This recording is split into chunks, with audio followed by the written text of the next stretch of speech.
We are competitors. We want to be the best. For the first time in 2024, Mad Lions Koi will take a series of G2. Day by day, I'm reminding myself how it will feel to lift the LEC trophy in season finals at the end of the year. It's been a very long year. Towards like the end now, it's been a bit hard for us. If we lost at game 3, we would be going home crying. I would actually feel like all the 3 splits in Europe were actually wasted. Sama is now controlling the fight. He dodges the Mystic shot from G2.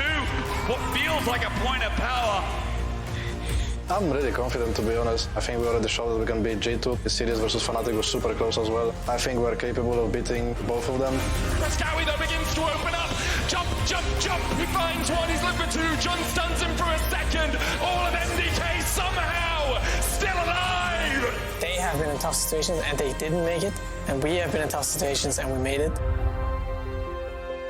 It does give you that little thing in your head. We're going to make it. They're not strong enough. And we are. Broken Blade brings himself into 3. A triple knockback. And Vedius are caught napping. You've lost your mid lane carry. I lost 3 finals already. I didn't win anything. But if you keep working on it, you're going to win eventually. This is a matter of time. I will just take it as another opportunity to play another best of 5s and have our revenge in Munich. They don't have vision on Oscar! Finds himself on Supa and he's immediately forced out of the fight. Alvaro will fall first, Elyoya will follow suit. And once again, it's Oscar winning!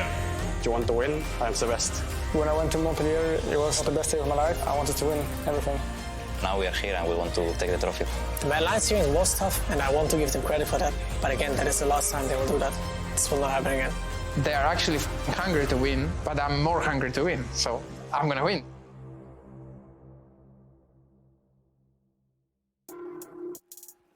Servus Munich! Basket up!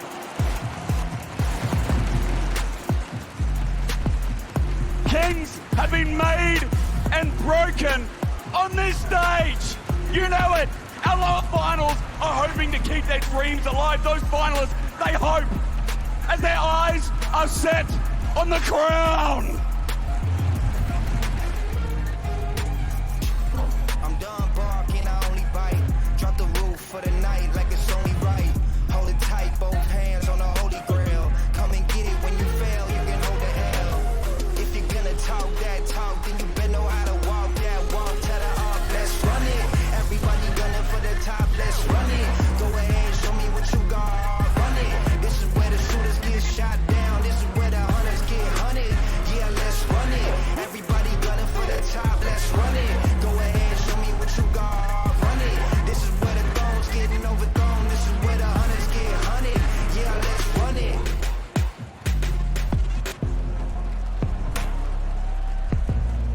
Please welcome to the arena the crown of the LEC, our championship trophy!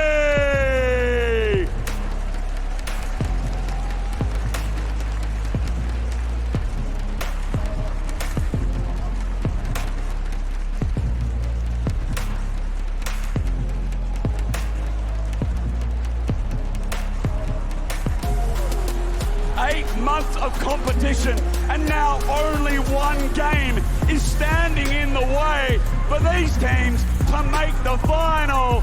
Ladies and gentlemen, the Mad Lions Koi and G2 Esports squaring up in the top lane.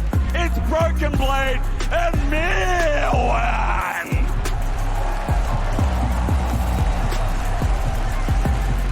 Our jungle kings, Yike and Elyoya!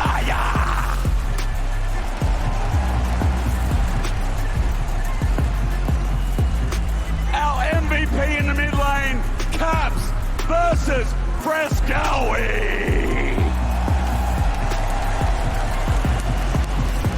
For the bot lane, it's Hansama and Supa! Their supports, Alvaro and Mikyx.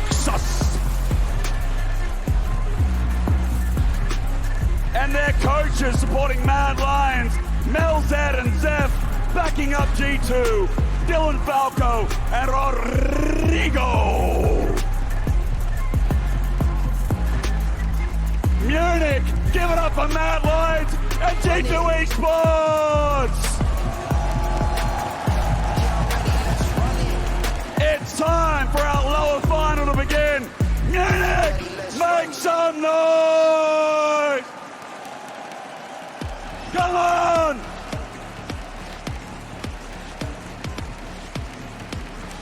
Intro hysterics, 10 fantastic players taking to the stage, backed by their respective support staffs. One best of 5 elimination on the line, the trophy ahead of them. Welcome to the capture desk, everyone. Welcome to this series. I'm Drakos, joined by Vedius and Dagda for what is going to be an incredible day of League of Legends. And oh my word, does it feel good to be back in the stadium. This has been sick. The energy is electric. We're feeling it on the desk. You can hear it in the crowd, and there's no doubt that they are feeling it on the stage as well. A shot at the finals and a shot at the main stage of Worlds on the line here today.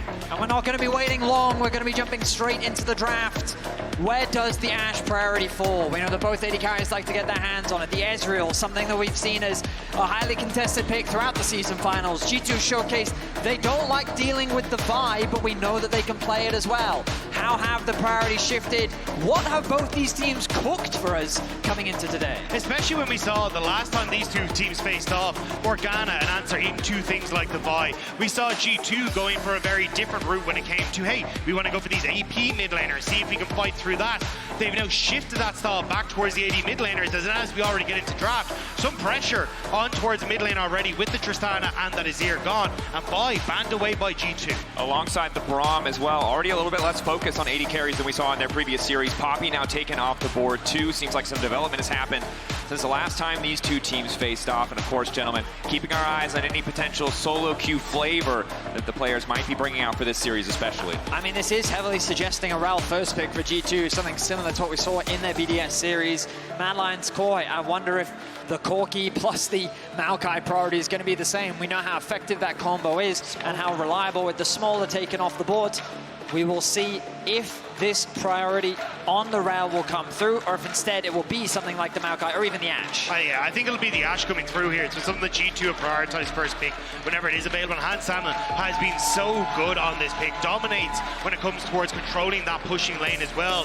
Maokai taken, I imagine Corki very quick to follow here for Mad Lions Koi as well. The Corki Maokai duo lethal on that side lane. Already so much pressure when you have that long range engage coming from Maokai as well. Can be so difficult to match, as well as the safe disengage. Obviously someone in this series is going to get the chance to bring out something fresh, cook a little bit, but for now, junglers keeping it safe. The Ashe, the Corki response. See now if G2 want to respond with a more aggressive jungle option to potentially shut down this Maokai. The Tristana is something that they've been prioritizing in the series versus BDS once they saw the early Corki, but with that gone, what is the adaptation here for G2? What instead will they look to prioritize? Nautilus was something that they put a lot of high value on. We talked about the Rell. They're obviously going to get their hands on it. But do they want to value the jungle here? Something like the Sejuani is a possibility. Ivan, we've sometimes seen into the Maokai. But is it really the best pick for them in this current position? Perhaps something like an AP carry threat could offer them more damage. Yeah, I do like the Ivern pick. I think it's been something that's worked out incredibly well for Yike. He's actually been able to turn out a surprising amount of damage on the pick as well. He's first for damage percentage, but Drakos, this was something we you were looking at. I didn't believe it. If you were checking one of the shackled ones, since that's every single G2 player's solo queue name, the one that happened to be Yike has played about 20 to 30 games of Gwen jungle in the last couple days. Some ghosts, some smite, looking to run down the opposition, maybe shut down an AD carry or two. And that's where I think you'd be looking at in the next ban phase as well for Mad Lions Koi. Try and get rid of things like maybe Zeri and Ezreal. These options that can try and provide a nice little tool to go alongside that AP jungler. Alistar taking the opposite side, good answer in towards Rell, and I am now going to expect to see some Zeri bans coming through. Yeah, I mean, Zeri makes a lot of sense. Also thinking about potential, I mean, you're assuming The Gwen flexibility is also something to take in mind, right? We haven't seen it top in a very long time. Jungle is the expected role. We know that it can be very effective into a Maokai jungle, especially if you look to try and leverage some of that early pressure. K'Sante is something that I think needs to be higher on the priority list. We've seen G2 use that as their reliable blind pick on the top side of the map, and it looks like Mad is going to respect that same blind. Yeah, I am also just going to point out, if Gwen ends up going into that invulnerability, doesn't get hit by the Maokai ult as well, so could end up being a major factor we have to keep our eyes on. But it's actually going to be the Varus taken away by G2 Esports on the opposite side. And do they just kind of continue with this AD presence? We've seen that Varus start to rise up as a very strong AD carry, and also something that Myrwn likes to take. But you don't also know where the Corki's going, because Myrwn likes to take that as well. The flexibility is still here at Mad Lions Koi too. And part of the reason why we've seen Mad Lions Koi prioritize the red side, it is that counter pick, those flex picks that can be leveraged by Myrwn on the top side of the map. Not all of them have been fantastic. Certainly all of them have been flashy, but we'll have to see what the option is this time around. The Aatrox ban says to me, though, that they want to try and go for something tanky for Myrwn in that top side. So I don't think we'll get that craziness coming through, because oftentimes Aatrox is seen as the tank killer or the good blind pick into tank. So we'll have to wait and see. Misfortune hovered, very strong pick that has managed to slip quite far through the draft phase here. Yeah, I would very much agree. G2 showcased this Varus ban consistently in the VDS series. Question marks were raised around why they were so concerned around it. It seemed that they were mainly concerned about going in the top lane, being used as an answer to some of their potential blinds. Now, we did see Silas over in the LCS. I wonder if we're going to get to see it here for G2. When you think of Caps, playmaking mid laners are his bread and butter, and this would be a champion that would fit his motif to a T. Great into Maokai, great into MF, Alistar especially. But instead, perhaps showing us that Gwen will indeed go into the jungle. It is the Yasuo for Caps. Again, solo queue scouting paying dividends. Mad Lions certainly saw this coming. The Caps pulling this one out. A lot of confidence in game one.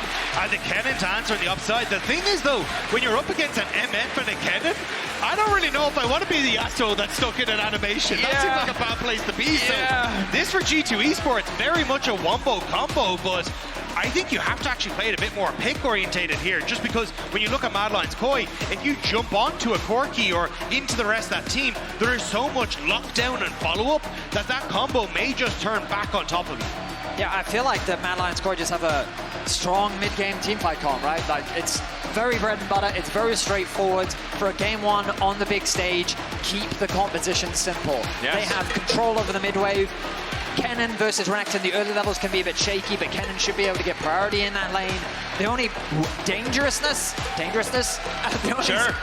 the bot lane, where G2 should be able to get that push with the Ashe. We've seen what Han Summer can do. Can G2 look to leverage that to really get this Gwen ahead in the early game? And I think that's why it does hurt that you don't have that push with the Yasuo, because it means that you can't easily leverage that into, hey, we're going to invade bot side, or we're going to look for plays, because there's always that option for Fresskowy to try and move and control that. And Fresskowy has been having some great games in season finals, so I'll be keeping my eyes on him to see how he can control this Yasuo, because if G2 do get a lead, they've just got great side lane in a lot of positions as well, with the fact that you can try and use this Yasuo, chase down Corki in extended lanes through minions, and try and set yourself up for success. Decent setup for the Yasuo as well with the Rell. Would love to have a few more knockups, but G2 feel confident without it. Big questions on both sides. We get ready for game one. Unique composition from G2. How effective will the Gwen jungle be? Obviously, power farms, obviously incredibly strong in those early to mid-game skirmishes, but doesn't have that CC. Isn't the setup for Yasuo we used to see back in the Gragas Yasuo days, so we'll need to track how effective this actually is for G2 Esports. Standing in front of me are a lot of G2 supporters. This arena is, I mean, we saw Hysterics interviewing a bunch of the fans down on the ground floor as well. The support for G2 is electric, but I don't want to underestimate the support for Mad Lions. Two big organizations set with high expectations here in this series. They're both fighting to meet Fnatic in the finals tomorrow.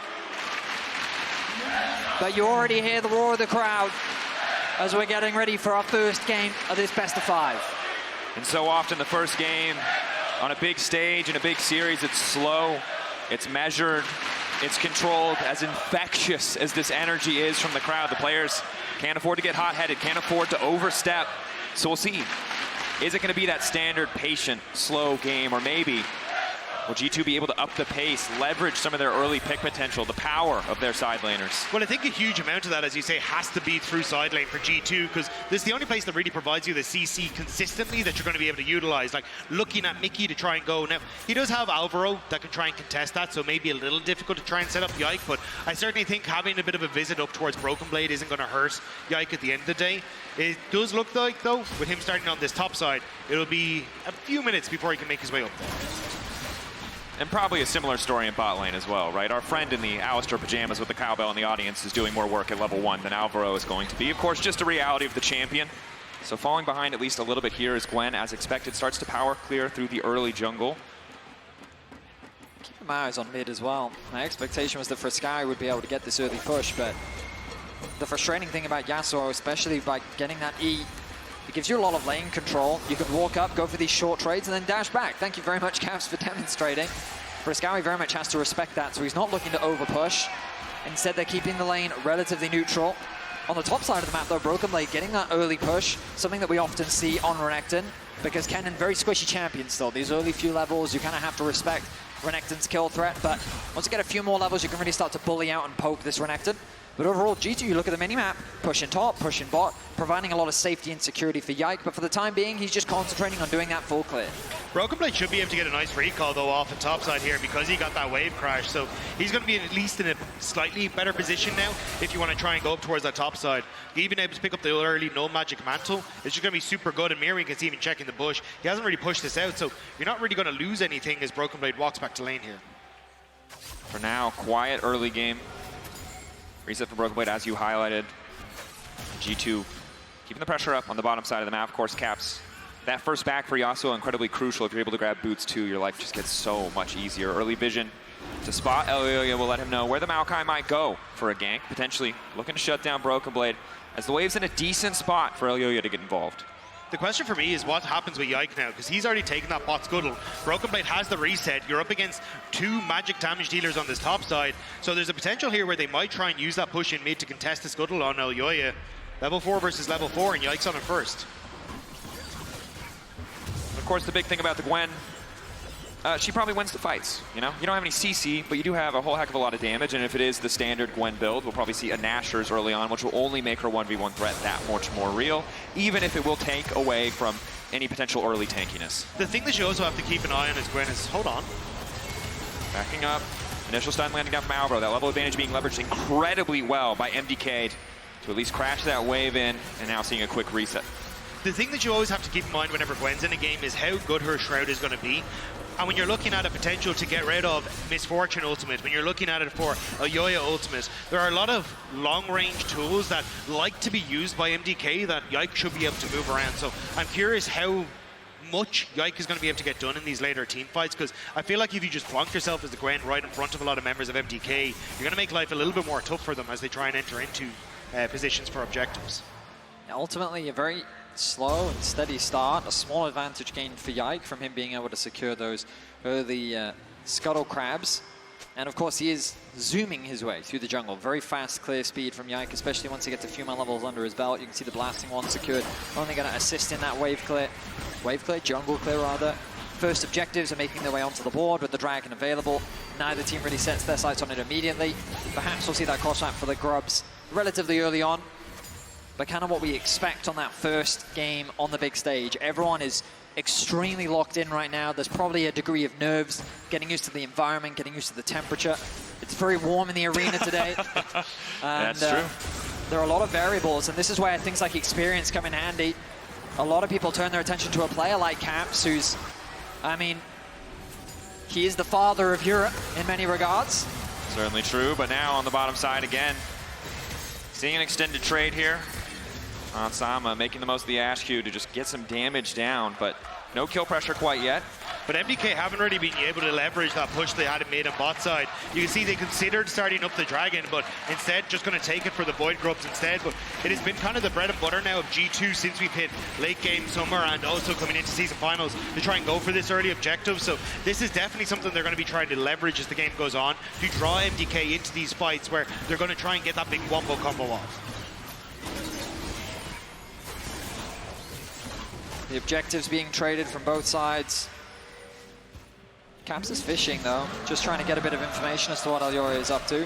Broken Blade with a bit of push, goes for the all-in. Level 6, just going to be the ult-for-ult trade, but good for any upcoming skirmish. Myrwn without a TP and without an ulti at least lowers any immediate impact. Caps starting to trade with Elyoya. That's of course the annoying thing about the Yasuo. Corki goes back, he buys a tier. You know, Ruby Crystal, you're just not going to be too effective. Boots 2 for Yasuo early on is so effective in terms of combat stats. You are very reliant, though, on Broken Blade if you go for the top side skirmish. Supa step forward, though. And Q going to be there, shattering, strike a bit of damage back, but Mikyx may have overextended the extra shield coming in from the crash down. Nice to have.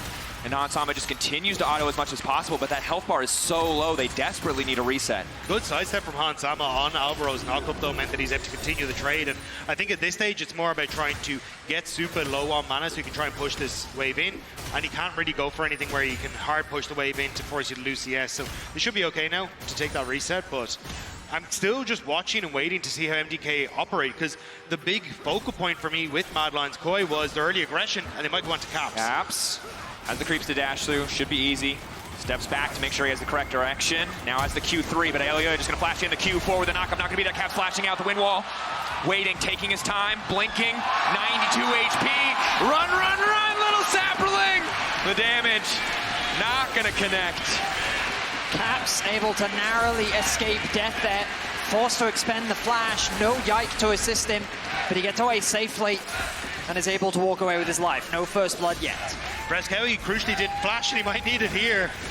I think Fresskowy rightfully didn't go for it. We know G2 like to play around this mid exactly like this, getting Mikyx to come through, try and play for these mid ganks. So having that flash down on Caps makes that opportunity of a flash knock-up coming through onto Fresskowy significantly smaller, but also keeps Fresskowy safe. And I think for MDK, trying to look for these, you know, mid to late game fights we're already talking about is going to be what they're hyped about. So why try and focus on a crazy early game and making that coin flip? At this point, MDK content to just reset. As you said, happy to quietly scale. Phage picked up closer to Trinity Force, tier stacking as well. Don't need to get over aggressive. The flash means when they do finally have that repeat gank, it will be that much easier to punish. Although you can see as Caps gets more and more attack speed, very easy for him to just take these aggressive trades without really worrying about a jungle being there. But now Hansama, unsuspecting perhaps of the cow in the brush. Mikyx though should be here in time as Broken Blade and Myrwn continue to trade. Broken Blade, ulti off, cooldown, wants to keep that one going, gets the flash out from Myrwn as well. Devastating.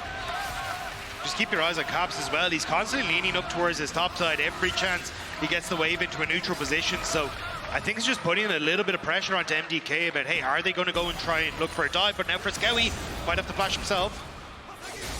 He plays it safe. Yeah, he's able to get away from that situation. Honestly, I'm surprised. 10 minutes in, no first blood. I mean, G2, we think back to their recent performances, the early game has probably been the part that we've criticized the most, but Mad Lions Koi, a team that's very proactive on the map. They love to try and force things, but I guess they know that their win conditions are in the mid-game, those mid-game team fights, waiting for the 5v5s, and they're quite happy to take this neutral trades back and forth across the map. An interesting contrast to the last series we saw, right? It was MDK with creative counter picks, building those aggressive leads top side of the map, and while they do have a decent one on Myrwn now, it's not the same flashy composition we saw in the previous series, and it's actually G2 innovating a bit more with the Gwen jungle. We heard from the Mikyx interview, courtesy of Sheep Esports, you know, feeling a lot more confident heading into this best of 5. So we have them figured out now, we're ready, we're prepared, and so far, quiet game, but MDK not finding those same early leads at the very least. But that's the thing, it feels like if you don't have this explosive early game from MDK, you're kind of playing into the hands of G2. We talked about it, you know, off stage, was a stylistic matchup here where G2 want to play for that mid to late game, and MDK are kind of the ones who want to bring that explosive early game and turn the game in their favor. They have the highest first blood rate in season finals, but they might just get it turned around to themselves here as they're setting up for Void Grubs. A lot of members of G2 in the area. Myrwn coming up river, but that ultimate's still not quite off cooldown. MDK would be happy just to have the 4th, but it looks like they might be able to grab all 6. Hansama off to the side, Ashe arrow up and available. Initial stun decent. Yike still hovering. There's really not much they can do here. G2, of course, with so much side lane threat, would have loved to have that buff, but weren't able to grab the earlier spawn. Will not be able to grab anything here. Conceding 6 grubs is incredibly rough, but at least they have the side lane champions to somewhat limit what MDK can do with it. I don't think they're too concerned about it, though. if we think about how an MDK want to play this game, it is very much about team fights, right? I think G2 have great side lane threats. The advantage of Yasuo is your ability to win out 1v1 on the side. And your ability to find these skirmishes with things like Gwen and Yasuo in particular. You have the pick potential with the Ashe to set that up. One of the advantages of finding these early dragons is that you can then avoid dragons for a while. While MDK is setting up for the third, fourth dragon, you can look to try and cross-map, make a play elsewhere on the map. So I think that G2 willing to make these trades, sure, the losing of the grubs means that it kind of hurts their side lane threat. But ultimately, I think they're still in a fine position. Knock up there from Alvaro, just trying to zone out. Be happy to grab that third plate for the side of MDK as they slowly extend a gold lead. That said, only about 400 gold in exchange for the 2 Drakes of G2. Elyoya off to the side now. Ulti there. Excellent combo. Hansama rooted up as well. The arrow now going down, but it's only onto the cow. And he doesn't take any damage. Caps here as the Yasuo. Looking for the angle, looking for the knock up onto multiple members, but just has to back away. And Supa. MDK, they get out. It is the latest first blood of season finals, but they do manage to get the kill. Nerdy getting Hansama in the mix as well. And now if they continue to push here, might be onto something, but they've reset. Supa has run away though with Elyoya just there waiting on the wings. A lot of other AD carries would not have made it out of that alive, but the strut from MF really paying off for Supa. Caps fishing with the tornado. Isn't quite able to find the blind, will not connect, and difficult for Mikyx, right? The problem is early on, Alistar a little bit weaker, but post level 6, those tower dives are just so easy. This is the type of play I was expecting from Adline's core, right? Their ability to set up on these dives, just their tendency to be proactive. Elyoya is a player that's always looking for opportunities on the map, and they do finally find one. They get it onto Mikyx. They'll start to build a lead for this MF. We think back to the series against Fnatic, and Supa on this MF was able to really dominate when he got his hands on the pick. It was a very decisive champion. And already with a 1k gold lead, this MF is looking to be a terror in the team fights. Especially how much he's going to be able to control the mid lane. You're seeing this Blade of the Rune King build come through again. If Myrwn gets flashed on. Broken Blade, leveraging his flash to get a further advantage. Knowing Myrwn doesn't have his flash, keeping that timing perfect, just a couple of extra seconds. But now it's the TP coming in. Broken Blade needs to get the hell out. The slice the dice, how much longer? The sidestep is not there. The Gatling gun, the final auto as Fresskowy gets the kill. Alvaro going forward. Unbreakable will should be available, but we'll use the flash early on. Supa there to cover. Has to be careful of burning too many resources. Supa, is he ready to re-engage? No, he's been caught out now. And in goes the Gwen, the arrow, the perfect cleanse. Coming in for Supa to keep him safe. Elyoya now looking for the re-engage. The TP now coming in for Myrwn, but he doesn't have the ulti. What is the Kennen gonna do? Chase down the Ashe is the answer. The exhaust is here, but it does absolutely nothing. MDK are fighting back as G2 try and get something on the map. The kill in bot, the kill in mid, and Supa's chasing Mikyx to high hell, but Mikyx just able to escape away. MDK coming alive, 14 minutes in, reacting to all the proactivity that G2 is trying to set up on the map. Broken Blade knowing that he got the flash out from Myrwn earlier, the TP response from Fresskowy, then the TP from Myrwn into mids, turning a play around that G2 started to find favor in. Good use of TPs, patient reactions from MDK. Now they find themselves with a 2k gold lead. And 1.2k of that is on Fresskowy as well. He's been able to set himself up so incredibly well. And we've seen what Corkis can do in the later stages of the game, especially when you have a team comp that sets you up so incredibly well. Now Myrwn trying to go up against Caps. A bit of trading there, wind wall used by Caps. Myrwn now needing to back up, but of course has the flash available. And you mentioned it, right? Fresskowy, the guy standing out. And I think, well, Myrwn was the poster child of their previous win over G2 because of those wacky picks. Honestly, it was Fresskowy on the Vex, the Galio, a lot of those creative options that helped keep MDK in so many of those games, even when the creative picks from Myrwn weren't working. And even in their last series as well, look, he had that unfortunate misstep on the Tristana, but he was such a focal point for MDK. This is a man that can't carry, and G2 need to shut them down, and they're looking at the top laner. Hoping to flash out from Myrwn. Ulti immediately going to be used.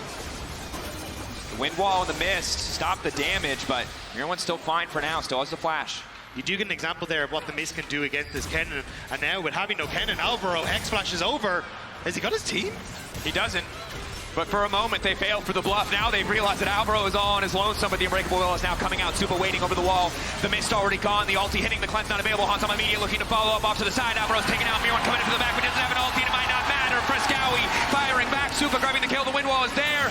A split up, messy fight, but now Yike getting involved, looking for a few more clean cuts. The knock by Elyoya is clutch. The knockback, not enough to stop Mikyx. His Caps goes instantly over the wall. The tornado coming through with Steel Tempest. Myrwn cannot find his way out of this one off to the side of Fresskowy versus Hansama. But Caps cut down by Myrwn. The Smolder coming out, and MDK do not hesitate to go blow for blow with G2. An extended trade that results in a 3-for-2. No objective is going to come off the back of that. Alvaro is already back out onto the map. We start the play in the river with G2 setting their sights on catching out Alvaro. The TP flank comes in from Broken Blade, but MDK reacts quite well. As things are starting to collapse for MDK, CC landing onto Supa. He ends up trading one for his life, has to commit the flash to that play. Then Myrwn on the flank looks like he's getting collapsed on, but G2 just overset their bounds. They needed to turn their attention towards the Herald, but instead they get too high feet. They chase for more, and MDK punish. But now we're on towards the Dragon in the bottom left corner of your screen, and the cooldowns have all been used across the board, so it's going to be a messy one. It looks like instead G2 going to just pull away, and it will be MDK who secure that objective. MDK prospering in that chaos that G2 brought to the table, that incredibly split fight. Ultimately, they come out on top, and now it's Myrwn getting aggressive in the bottom lane. Broken Blade running for his life. Not really much of a wave to push here, but a little bit of poke damage coming through, and yeah, you highlighted the 6 grubs.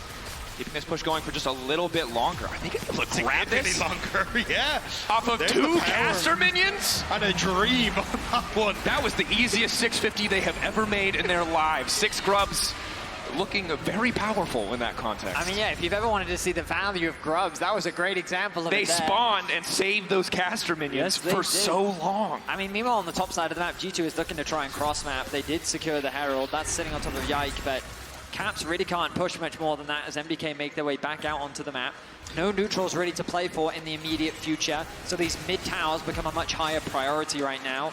Perhaps G2 want to set their sights on the bot at a tower, but of course MDK easily able to cross-map that one top given the structural damage they'd already done. I feel like the map state definitely favors MDK right now. And we talked about the team compositions, right? G2 on the side lane were supposed to be that threat, but when the Kennen is ahead, when the Corki is ahead, it gets a little bit harder, even when the matchups might have been favorably. And you look at the team fight, you can say Supa's ultimate, you got a wind wall, you got the mist, but it's not just Supa's ult you have to worry about. Myrwn's ulti as well, the sheer amount of damage Fresskowy can bring to the table. It is so hard for G2 with this composition to easily navigate a team fight, especially when MDK are already going to be first to set up on so many of these objectives. But Broken Blade doing his due diligence, getting that tower traded back on the bottom side, trying to keep the gold close. I think the only saving grace for G2 is that they did manage to pick up 2 dragons from the get-go. So there are moments here where, as these dragons start to spawn, they can play for mid-turret, they can play for a top tier 2, and look to try and break up the map that way. Looks like right now, though, with that push coming through and the TP already available for Broken Blade, it may be G2 trying to play for that mid-tower and trying to just open up the map that little bit more for themselves before that dragon in 3 minutes. Outer towers falling. The mid towers remain strong. The Herald still available for G2. You can see the collapse starting to come down into mid. Top has been pushed out. Alvaro, though, working with jungle and mids to gain control over the topside river. There's so much vision for MDK, though, that's in behind G2. You can see when it Raptors down bot side of river in this topside jungle as well. I think G2 need to try and clear this out before they try and make any sort of play, because double TP available from Madeline's Koi. Caps can't join as quick, but Myrwn, but because the arrow, but Broken Blade in the perfect position now to follow through. This is Predator. He's trying to all but hunt on a nice backstep. Means Myrwn's not going to be able to get much of anything. Kennen taken out of the equation. Crucial for G2. An easy pick as Myrwn takes the aggressive way through the jungle, perhaps over-trusting this ward on the Raptors. Broken Blade found a pocket of vision in the jungle with the Ashe arrow set up. These are the type of picks that G2's composition can be very good at. And you can see the sweeper spotted the Renekton. It was so close to being the level of awareness that he needed, but just not respecting the enchanted crystal arrow. But now, MDK, access to the mid lane, probably going to be able to break down this mid lane tier 1. And that's what I was going to say, even though you get the pick as G2, hang on, MDK going for it. Yike over the wall. What can the Gwen do? 1.5 items, full AP, the option now. Double needlessly large rod. Decent damage coming in from the ulti, but not too much yet, just onto Alvaro. But now he's just getting instantly deleted. 1 pop, no defensive stats, but there goes Caps. Hansama now looking to fall off the wind wall there. In the meantime, trying to box as much damage as possible. But there is the MF, the bullet time. Alvaro with the re-engage, and Myrwn is here. The pick so damn long ago. Hansama! Oh my God, MDK and Munich obliterating G2 in the fight. Madeline's Koi are actually playing the map better. They set up the wave, so G2, even though they try to go for the collapse, even though they get the pick, Madeline's Koi get the push in mid. They force the overextension from G2, and with that TP from Myrwn, they turn the fight around. the coordination just wasn't there for G2. Yike goes in, committing a lot onto getting good damage down onto Alvaro. Broken Blade on the side, but look, he gets one shot. Then G2 still commit to the play as the TP comes through. The ulti only connects onto Fresskowy, who's able to flash into the safety of his tower. Broken Blade doesn't quite find the angle.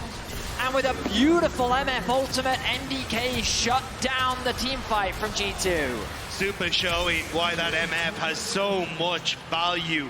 An incredible play, and now with Baron, they get to shut down everything on G2, and this is what we're highlighting, right? If G2 don't get their coordination down, if they don't get that big wombo, MDK can turn it around so well, but now G2 trying to defend bottom side. Alvaro just gaining control of the jungle, but you're right. G2 gonna struggle against the Baron push. Elyoya already setting up with his ultimate. Gwen immune, but Hansama very much not.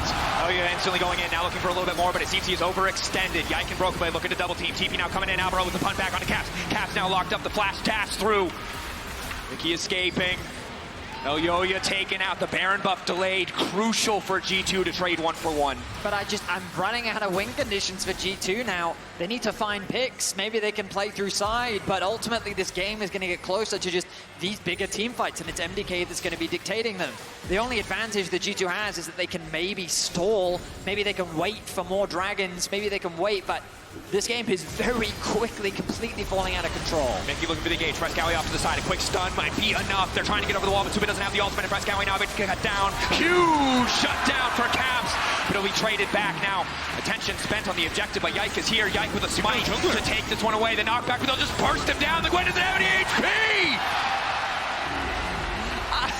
Supa is just feeling alive in this series. 7-1 and 5 on the MF. He shuts down Yike, and he stands his ground. He secures the dragon for MDK. And you can see the theory crafting with the Gwen and the Yasuo, but when you fall behind and you have to panic win wall for every single Corki auto, Supa gets to do whatever the hell he wants in all of these fights. And the idea is good from G2. Look, they used all their ultimates. They should be sitting ducks, and they get the pick. But as soon as that win wall falls, as soon as Yike goes into the pit, like, he has vision. It's still a 4k health. This is not going to be easy to take down. A Broken Blade, he's not able to get over. He still doesn't have the slice and dice available. So Supa gets the kill, gets the dragon, says thank you very much. We're looking at a potential game 1 as well. MDK playing with nothing but confidence and patience, crucially. They don't allow the excitement or the hype of the arena to get to them. They're playing calmly, they're picking their fights smartly, and Dagda said it earlier, they're just playing the map better. And we think back to what Broxah said, 3-0 for G2, and the reason he believed it was because of the pressure on this stage. A crowd happy to cheer and support for G2. He wasn't sure if MDK were going to be up to that challenge, if they'd be able to show that same level of form, but they seem unfazed. They seem so confident in this game 1. They seem invigorated. I did not expect to come into game 1 and say MDK played slow and now played G2 in the mid game, but that is what we're witnessing, and Mikyx might be feeling the brunt of that once more. Oh, the poke is starting to hurt. Caps continues to step up, knowing the knockup is still a threat, but the rest of the damage not quite there. Only 2.5 items for Hansama. The Gwen ultimate is going to hurt with the death cap, but we saw in the previous fight, it's so easy for Yike to just get immediately deleted if G2 don't have the perfect angle of attack, and right now they have no angle of attack. They can't get out of their own base. But MDK haven't really synced up the waves quite yet, so G2 at least getting to clear mid, lean into bot, clear the wave that Myrwn had pushed in. That wave in topside nowhere near the tier 2, so for the moment they are holding on, but the map is very dark, and G2 may just have to face check into some very scary brushes. And they do have the Ashe, of course, so, oh, but Broken Blade, he's been caught. Stun coming in.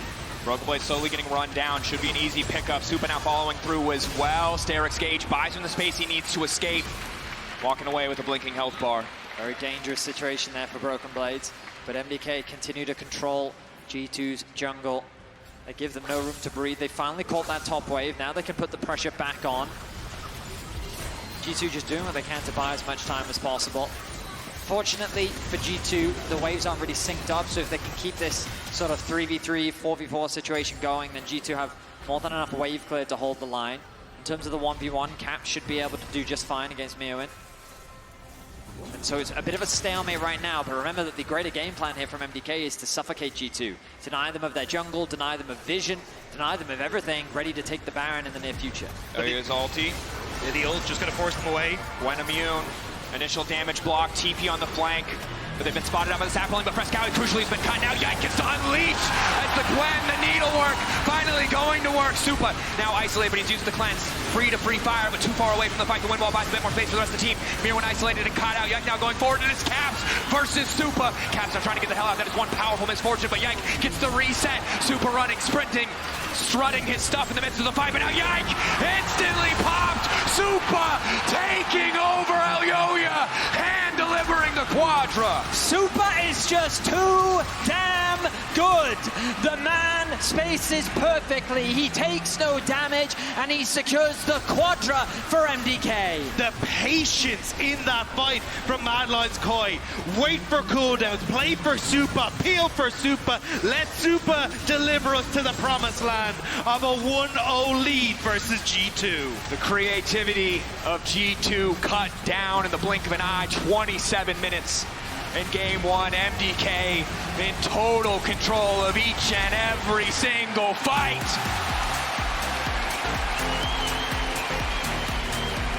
Game one goes to a convincing MDK victory. And look at the smile on Elyoya. He's looking damn happy about his AD carry's performance, and he should be. That is the most terrifying I've seen Mad Lions Koi look. This was not early aggression. This was not trying to dominate bot lane into these crazy mid-game fights. This was slow, this was calculated, and this was outplaying G2. It absolutely was. Confidence in interviews, confidence in the G2 prediction from the desk. Potentially rattled now as MDK. It wasn't cheesy picks. It wasn't anything crazy. It was clean, it was controlled, and it was dominant. Incredible game one to kick off this series, the lower bracket final. Fnatic waiting, and potentially wondering now who they will face tomorrow as we head to a quick break and get ready for game two.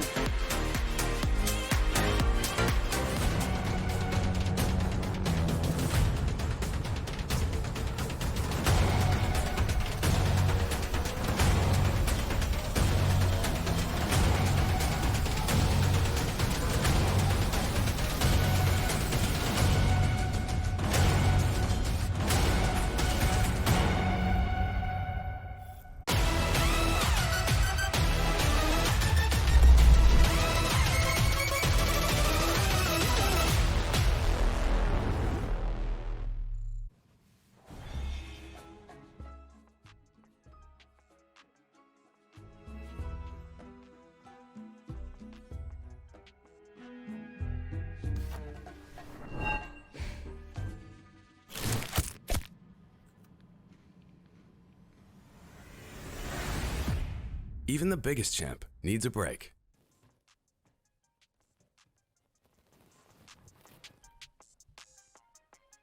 Laure!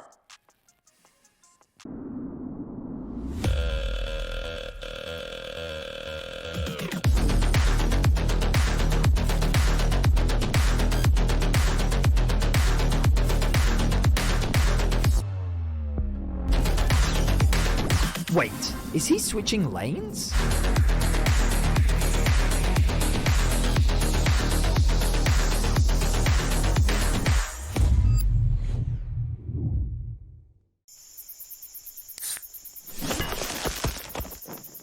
Red Bull gives you wings.